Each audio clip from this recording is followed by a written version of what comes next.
नमस्कार दोस्तों, इस वीडियो में हम आपको हिंदी का ऑब्जेक्टिव क्वेश्चन वीवीआई बताने वाले हैं। अगर आप लोग इस बार 10th का एग्ज़ाम देने वाले हो तो अभी से सब कुछ याद करना स्टार्ट कर दीजिए। और इस वीडियो में हम आपको हिंदी का वीवीआई ऑब्जेक्टिव क्वेश्चन बताने वाले हैं। इसको आप लोग एकदम घोर कर पी जाना, ठीक है। तो मैं एक एक करके बताता हूँ और आप लोग एक एक का आंसर याद रखना सबको ही, ठीक है।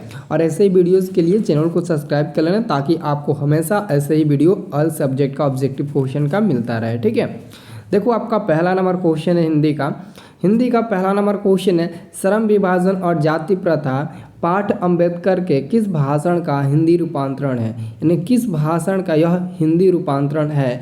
तो पहला का आंसर होगा annihilation of caste. Option number b वाला देखो, एनिलिएशन ऑफ कास्ट आंसर होगा आपका बी नंबर वाला, ठीक है। अगला क्वेश्चन देखो, अगला क्वेश्चन आपका है दो नंबर क्वेश्चन है, भीमराव अम्बेडकर के चिंतन और रचनात्मकता के प्रेरक थे।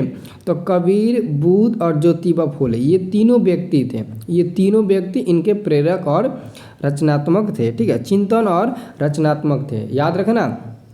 भीमराव अम्बेडकर के, बुद्ध और कबीर और ज्योतिबा फुले, ठीक है। चलो अगला क्वेश्चन है आपका 3 नंबर क्वेश्चन है, खोखा कौन था। खोखा, देखो खोखा सेन साहब का बेटा था। खोखा कौन था, तो खोखा सेन साहब का बेटा था। खोखा का दूसरा नाम कासू भी हम लोग बोलते हैं, ठीक है। अगला क्वेश्चन है, खोखा आखिर अपने बाप का बेटा ठहरा, उसे तो इंजीनियर होना है। यह कथन किसका है, यह कथन है। तो देखो, सेन साहब ने ही कहा था कि खोखा आखिर अपने बाप का बेटा ठहरा, उसे तो इंजीनियर होना है। यह खोखा के पापा ने खुद खोखा के बारे में कहा था। तो 4 का आंसर क्या होगा, बी नंबर वाला।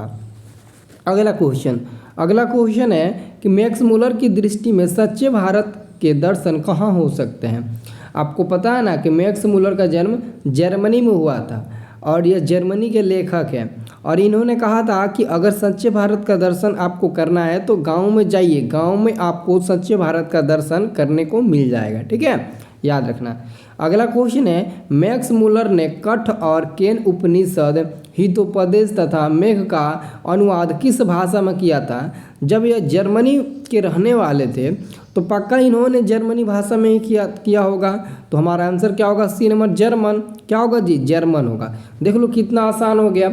ऐसे ही दोस्तों मैं आपको ऑल सब्जेक्ट का ऑब्जेक्टिव क्वेश्चन इतना आसानी पूर्वक आपको याद करा दूंगा ना कि आप हमारा एहसान मन चुकाने के लिए हमको खोजिएगा, ठीक है। बहुत ही अच्छे से आपको याद करा देंगे, पूरा ऑब्जेक्टिव आप एग्ज़ाम में टिक लगा कर आएंगे, ये मेरा दावा है, ठीक है।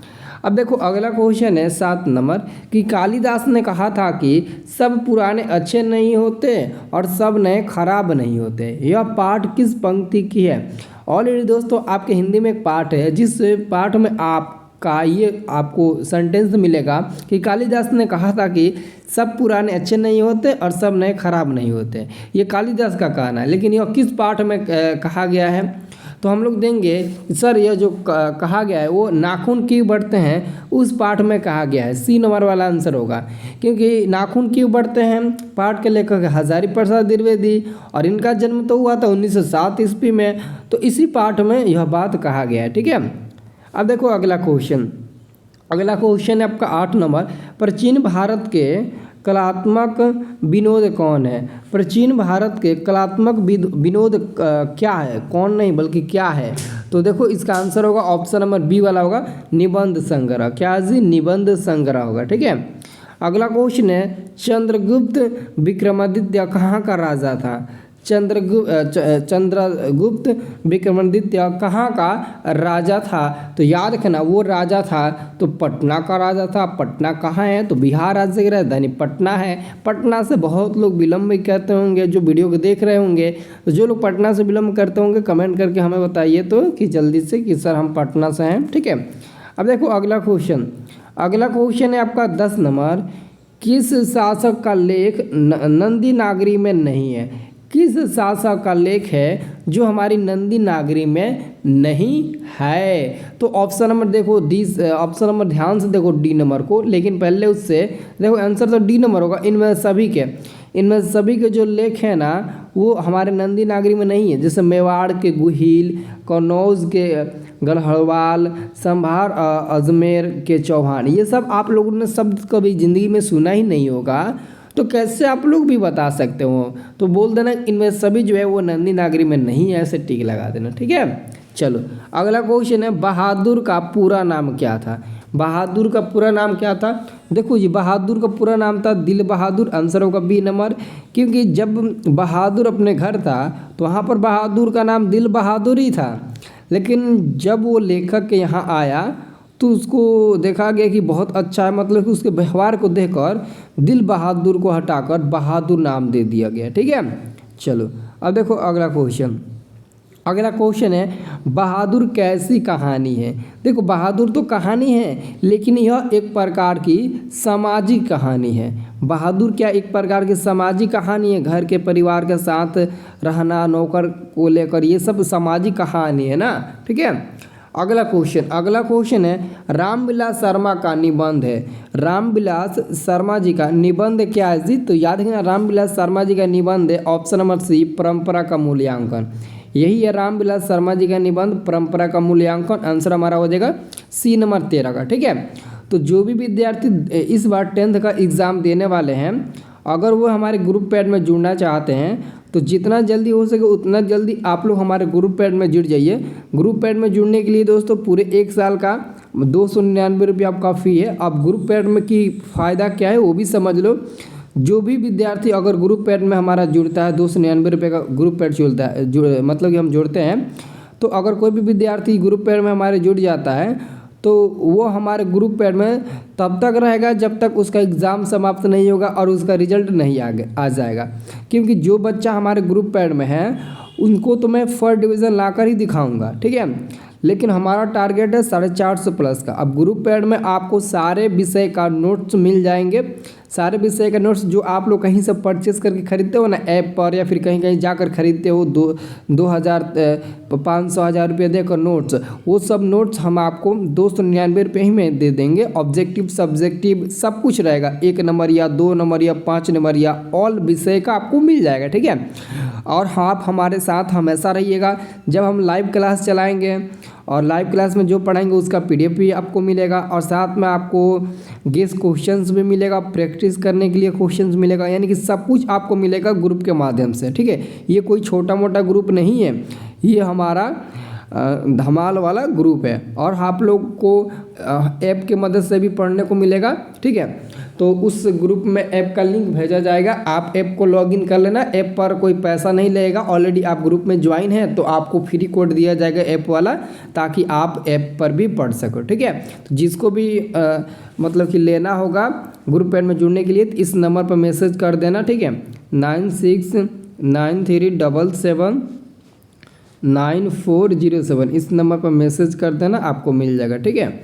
इस नंबर पर मैसेज कर देना कि सर हमको ग्रुप ऐड में जुड़ना है, आप पेमेंट कर दीजिएगा, हम जोड़ देंगे। पेमेंट आप कहीं से भी किसी से भी करवा सकते हैं, पे फ़ोन, गूगल पे, पेटीएम, इसी नंबर पर, ठीक है। तो एक बार कोशिश कर लेना, देख लेना, ठीक है। क्योंकि 299 रुपये कोई ज़्यादा नहीं है।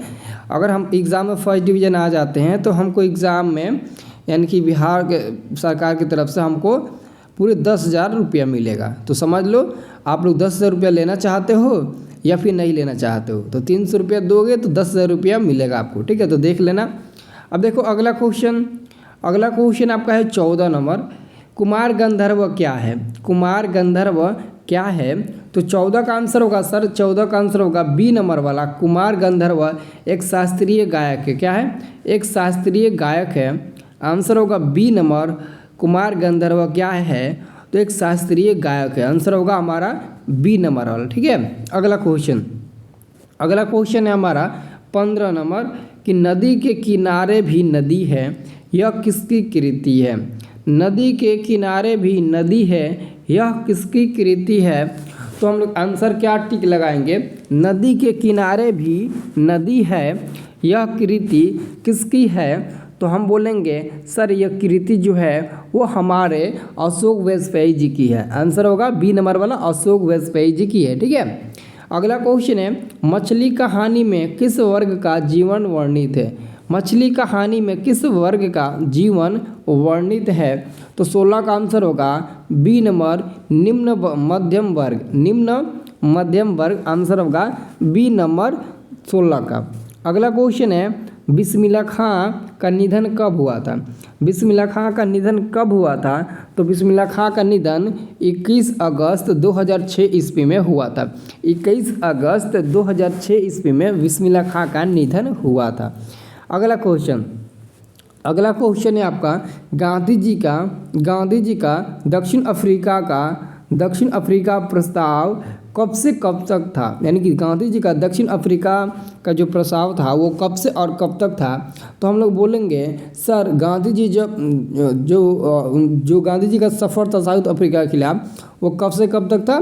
तो याद रखना दक्षिण अफ्रीका यानी कि ऑप्शन नंबर हमारा होगा ए नंबर, 1893 से 1914 तक। ठीक है, चलो अगला क्वेश्चन है गुरु नानक की रचनाओं के संग्रह का क्या नाम है। गुरु नानक की रचनाओं के संग्रह का क्या नाम है। तो 19 का करेक्ट आंसर होगा गुरु ग्रंथ साहब। आंसर होगा ए नंबर, गुरु नानक की रचनाओं के संग्रह का क्या नाम है। तो गुरु ग्रंथ साहब, ऑप्शन नंबर ए होगा।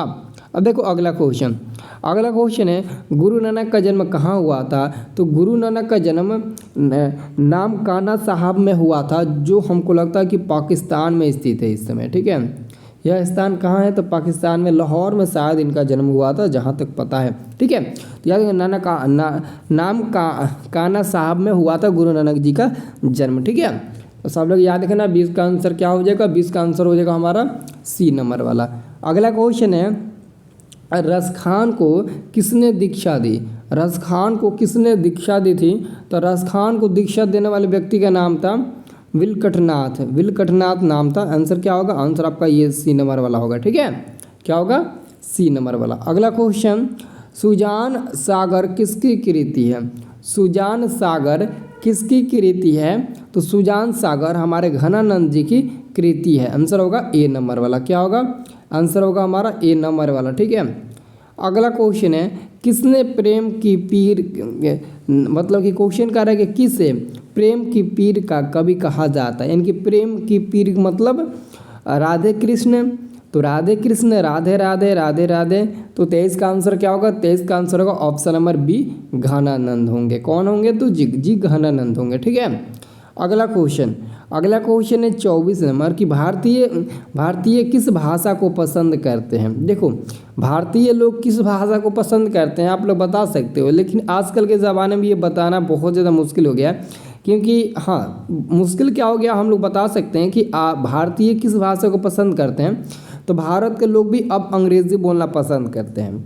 ठीक है, पता नहीं कहाँ से अंग्रेज़ सब आ गए और हमारे देश पर कुछ दिन राज क्या कर लिए, कुछ भाषा छोड़कर चले गए और उसी भाषा का हम लोग इस्तेमाल करने लगे। ठीक है, लेकिन हमारी राष्ट्रीय भाषा हिंदी है, लेकिन हम लोग अपनी राष्ट्रीय भाषा को नहीं भूल पाएंगे। जो भी हमारी राष्ट्रीय भाषा है, जो भी हम जहाँ भी रहते होंगे, अगर हम बिहार से हैं तो हमारी भोजपुरी राज्य भाषा हुई और राष्ट्रीय भाषा हिंदी हुई। तो भोजपुरी और हिंदी को तो हम छोड़ नहीं सकते हैं ना। भले ही दोस्तों जॉब के लिए या फिर अन्य कामों के लिए हम लोग इंग्लिश थोड़ा बहुत सीख सकते हैं, लेकिन दोस्तों आजकल क्या हो गया ना, भारत में लोग हर कोई इंग्लिश बोलना पसंद करने लगा है। यानी कि इंग्लिश बोलना अगर आपको आता है तो अच्छी आपको नौकरी मिल जाएगी, अच्छी जॉब मिल जाएगा। अब दोस्तों धीरे धीरे हिंदी का तो महत्व जाता ही रहा है। ठीक है, अब देखते हैं आगे क्या होता है। अब देखो अगला क्वेश्चन है सुमिंद्रनंदन पंत कैसे कवि है। सुमिंद्रनंदन पंत जो है वो कैसे कवि है, तो आप लोग क्या बताओगे।